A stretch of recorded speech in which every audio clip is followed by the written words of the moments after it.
Hey guys, Anders here with a silver grind guide for you. We're going to be taking a look at the Desert Nagas grind this time. Desert Nagas has been a go-to leveling spot for a long time now, ever since they reworked the area and buffed the XP gain here. You'll need at least 160 AP to get started here, though I recommend you have at least 180 AP with Kudum offhand to have an easier time. DP wise, you should have at least 220 DP to not really worry too much about dying, and the Desert Nagas don't really hit that hard, but you will have trouble if you don't prepare some tea and purified water, as this zone is prone to desert day and night debuffs, so keep that in mind. This place is fairly big, so you'll find a bunch of different rotations, though I prefer the top plateau zone the best, and I'll be showing you the top gatekeeper grind spot as well in case you get pushed out of your rotation. Depending on your AP, you can easily extend or shorten the rotation here according to whatever pulls you feel comfortable taking, so keep that in mind. If you get pushed out of the main rotation, which is very likely to happen, there is a side rotation I use that isn't as good but will be good enough for most players and is actually better for newer players with lower AP, as you probably won't have the AP to efficiently clear the main rotation solo. This side rotation bleeds into one of the other more popular rotations, but I never really had an issue with mobs being dead by the time I got there. Now, the main reason to grind Desert Nagas is for combat and skill XP. Money used to be good here once upon a time, but that got nerfed and you should really only be grinding here for the XP. I took my archer from level 56 to 59 in about 10 hours here with some heavy interference from other players in the last few hours. The rare drop here is the Serap's necklace, which is a middle of the pack accessory, so not really worth as much as other AP yellow necklaces. There are a lot of people grinding Nagas most of the time, and Serap's drop in other grind areas, so the prices are pretty low on those. Currently, I valued my Seraps at 14 million a piece. Same can be said for the Rokaba gloves that drop here. You'll more than likely have to vendor them or feed them to your fairy, though they still sell if you have market slots. Now, I was running 1 tier 4 and 4 tier 3 pets with 12% knowledge drop rate and S rank knowledge on all the Desert Nagas except for the Gatekeeper, which is irrelevant, though if you're new and don't know what gatekeepers are, basically just stay away, as they're mini bosses that require some gear to kill. I did not grind on Arsha since this place is pretty contested pretty much all the time, though if you have the gear and are a good dueling class, you might be able to hold your own, and I do recommend trying to grind here on Arsha to avoid the karma penalties and being sent to jail. Node level was 5 through all but the first hour, and honestly I didn't seem too RNG carried for the most part, and I saw 4 Serap's necklaces in 10 hours, 5 Traveler's maps,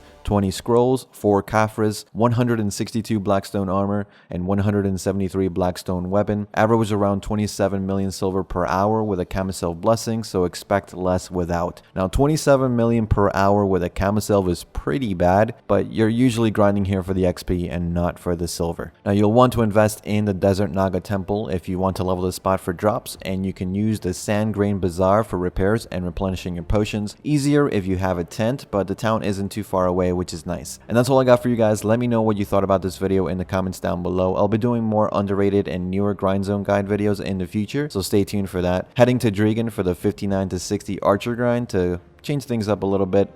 And as always, thanks for watching. Sub and like if you haven't already. That always helps the channel out, and I'll see you guys in the next one.